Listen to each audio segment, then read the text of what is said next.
Батбек Алчевич, эми бул бүгүнкү өзгөчө бул ЧС-тин кирип атканы, ЧПнын кирип атканы төрлө болуп атат, өзгөчө абалдын. Бул айласыздан киргизип атабыз. Көп эскертүүлөр болду, көп түшүндүрүүлөр болду. Бирок эми бул күрөшүп атасыздар. Сиздердин ишеп атканыңыздарга бир жаман иштеп атат дегенден алыспын.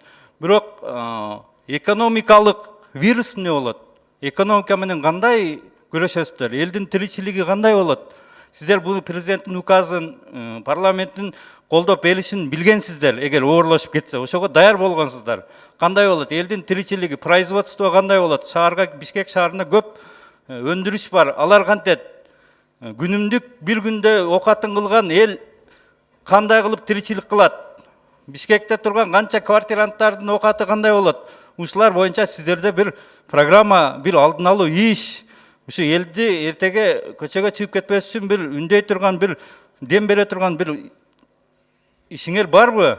Биз ошону байкап атабыз. Биз деле сиздерге жардам бергибиз келип атат. Оор абалда кандай кылсаңыздар да ошону колдогубуз келип атат.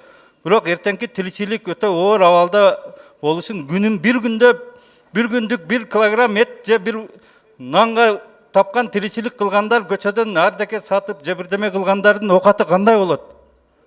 Ушул боюнча бир сиздердин сунушуңуздар барбы? Же компенсациябы, же башкабы? Бизнес кандай болот? Жеңилдиктер, салыктар, ушундай бир эмелериңиздерди биз сиздерден укпай атабыз. Рахмат.